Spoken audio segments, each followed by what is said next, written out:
बिस्मिल्लाहिर्रहमानिर्रहीम। आज का हमारा जो लेक्चर है वो है मूवमेंट के ऊपर, जिसमें हम नॉन मस्कुलर मूवमेंट और मस्कुलर सिस्टम के बारे में स्टडी करेंगे। जो हमारा प्रीवियस लेक्चर था उसमें हमने जो है वो स्केलेटन स्टडी किया, एंडोस्केलेटन स्टडी किया हमने फ़िश का और टेट्रापोड का। आपको उसमें कोई कन्फ्यूजन हो या किसी का कोई क्वेश्चन हो वो मुझे कमेंट सेक्शन में मैसेज कर सकता है। इसके अलावा डिस्क्रिप्शन में मेरे व्हाट्सअप का लिंक दिया गया है, वहाँ से व्हाट्सअप ग्रुप को ज्वाइन करें। आपको स्टडी के रिलेटेड कोई प्रॉब्लम है या किसी को कोई कन्फ्यूजन है तो वो मुझे मैसेज कर सकता है। इंशाल्लाह मैं उसे सॉल्व करने की पूरी कोशिश करूँगी। इसके अलावा प्रेजेंटेशन में, असाइनमेंट में, क्विज़ में, पास पेपर के हवाले से आपको किसी किस्म का भी कोई क्वेश्चन हो स्टडी के रिलेटेड तो आप मुझसे शेयर कर सकते हैं। आज के अपने लेक्चर को देखते हैं मूवमेंट के बारे में। मूवमेंट हमारे पास क्या है, ये एक कैरेक्टरिस्टिक्स है प्रोटिस्ट और दूसरे एनिमल्स की, कि वो मूव करते हैं। मूवमेंट जो होती है वो नॉन मस्कुलर भी हो सकती है और मस्कुलर मूवमेंट भी होती है। कुछ प्रोटिस्ट इनवर्टिब्रेट्स यूज़ करते हैं सूडोपोड या सीलिया, फ्लैजिला मूवमेंट करने के लिए। मसल्स और मसल सिस्टम जो है ये वेरियस इनवर्टिब्रेट्स ग्रुप के अंदर भी पाए जाते हैं और ये प्रेजेंट होते हैं primitive cnidarians to arthropod. Muscles जो हैं वो अटैच होते हैं एंडोस्केलेटन के साथ। मोर कम्प्लेक्स एनिमल्स में ये मसल्स जो हैं वो एंडोस्केलेटन के साथ अटैच्ड होते हैं और ये एक मोटर सिस्टम बनाते हैं। वो मोटर सिस्टम अलाउ करता है कॉम्प्लेक्स मूवमेंट को। फर्स्ट ऑफ ऑल हमारे पास आती है नॉन मस्कुलर मूवमेंट। ये सीलिया और फ्लैजिला में होती है। ये सेल्स जो होते हैं कैपेसिटी रखते हैं कि वो मूव कर सकते हैं, चेंज कर सकते हैं अपनी शेप को due to their cytoskeleton. Cytoskeleton basically एक फ्रेमवर्क है सेल का।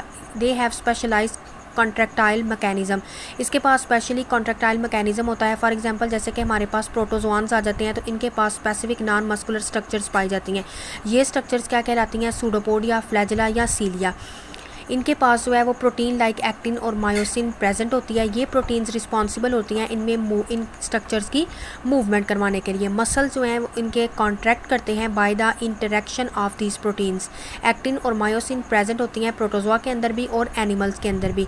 इसी वजह से ये एक एविडेंस है एवोल्यूशनरी, जो कि इन दो ग्रुप्स के दरमियान एवोल्यूशनरी एविडेंस भी ये पाया जाता है। नेक्स्ट हमारे पास फर्स्ट ऑफ ऑल आता है अमीबॉइड मूवमेंट। अमीबॉइड मूवमेंट जो है वो एक नॉन मस्कुलर मूवमेंट है। अमीबा के अंदर ये मूवमेंट प्रेजेंट होती है। अमीबॉइड मूवमेंट जो है वो फर्स्ट ऑब्जर्व की गई थी अमीबा के अंदर। जो अमीबा की प्लाज्मा मेम्ब्रेन होती है उसके पास एडहेसिव प्रॉपर्टीज़ होती हैं। Pseudopodia can attach to the substrate. उसको सूडोपोडिया, जिसको हम फॉल्स फुट भी कहते हैं, वो किसी भी सबस्ट्रेट के साथ अटैच हो जाता है। प्लाज्मा मेम्ब्रेन स्लाइड ओवर करती है साइटोप्लाज्म के ऊपर से। Plasma membrane also roll on the substrate. There is an thin fluid layer between the plasma membrane and ectoplasm. Ectoplasm और प्लाज्मा मेम्ब्रेन के दरमियान में एक फ्लूइड लेयर होती है, वो हेल्प करती है रोलिंग में। अमीबा मूव करता है forward. The fluid of endoplasm flows forward. It flows into the pseudopodium. Endoplasm जो है वो जब सूडोपोडियम की टिप पे पहुंचता है तो वो चेंज करता है into ectoplasm. At the same time ectoplasm near the opposite end change into the endoplasm. It again start flowing forward. Amoeboid movement जो होती हैं ये फॉलोइंग सेल्स के अंदर जो है वो शोन होती हैं। कुछ वाइट ब्लड सेल्स के अंदर जो कि एंड सिलोमिक सेल और वाइट ब्लड सेल के अंदर embryonic tissue also show amoeboid movement. Embryonic tissue भी अमीबाइड मूवमेंट जो है वो शो करते हैं। Amoeboid movement also take place in wound healing. It also take place in many cell types growing in tissue culture. नीचे आप देख सकते हैं मैकेनिज्म ऑफ अमीबाइड मूवमेंट। ये आप इसकी डायग्राम भी अमीबा की देख सकते हैं, जिसमें आपको एक्टोप्लाज्म, ये इधर हमारे पास ये एक्टोप्लाज्म है, ये हमारे पास एंडोप्लाज्म है, ये हमारे पास हायलीन है, हायलीन कैप है, ये हमारे पास फाउंटेन जोन है। तो इस तरह से ये हमारे पास जो है वो अमीबा का जो है वो स्ट्रक्चर आ जाता है। नेक्स्ट हमारे पास जो मूवमेंट आती है वो हमारे पास है ciliary and flagellar movement. Ciliary और फ्लैजिलर मूवमेंट जो होती है, सिलरी मूवमेंट प्रेजेंट होती है एनिमल फाइला के अंदर, लेकिन ये एब्सेंट होती है आर्थ्रोपोड के अंदर। सीलिया और फ्लैजिला के सिमिलर स्ट्रक्चर हैं। सीलिया जो है वो शॉर्टर होते हैं than flagella. Cilia numerous hair like structure होते हैं, वो शॉर्टर होते हैं, और फ्लैजिला जो है वो लॉन्गर होते हैं। फ्लैजिला जो होते हैं वो लॉन्ग होते हैं और जनरली अकर करते हैं सिंगली और इन पेयर्स की फॉर्म में। Ciliary movement in प्रोटोजोआन्स।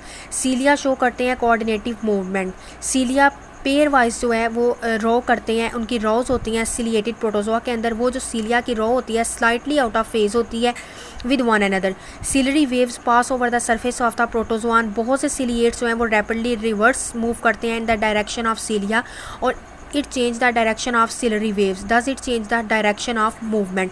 Ciliary movement flatworms के अंदर भी होती है। Epidermis of free living flatworms जो हैं उनके पास अबंडेंट सीलिया प्रेजेंट होते हैं। जो स्मॉलर फ्लैटवर्म्स होते हैं वो उन्हें हम कहते हैं turbellarians. They are about 1 millimetre long ये हो सकते हैं। ये यूज़ करते हैं सीलिया को लोकोमोशन के लिए। लार्ज प्लेटफॉर्म जो हैं जैसे कि हमारे पास ट्राइक्लैड्स और पॉलीक्लैड्स आ जाते हैं, ये यूज़ करते हैं सीलिया फॉर क्रीपिंग, तो हम कहते हैं ciliary creeping. It is also principal mean of locomotion. Nemertean जो है वो लार्जेस्ट एनिमल है, मूव करते हैं सीलरी क्रीपिंग के थ्रू। फ्लैटवर्म शो करते हैं various muscular activities. They show pedal locomotion, peristalsis और लूपिंग मूवमेंट। ये इन्वॉल्व होता है anterior and posterior adhesion. Ciliary और मस्कुलर मूवमेंट प्रेजेंट होती हैं सेम एनिमल्स के अंदर। फ्लैटवर्म्स के अंदर इट शो ट्रांजिशन और evolution of muscular movement from ciliary movement took place in flatworm like ancestors. ये हमारा आज का छोटा सा लेक्चर था मस्कुलर मूवमेंट और मस्कुलर सिस्टम के बारे में, जिसमें हमने जो है वो नॉन मस्कुलर मूवमेंट पढ़ी है, अमीबा और सिलरी मूवमेंट और फ्लैजुलर मूवमेंट। तो आपको आज के इस लेक्चर में कोई कन्फ्यूजन हो या किसी का कोई क्वेश्चन हो तो वो मुझे कमेंट सेक्शन में मैसेज कर सकता है।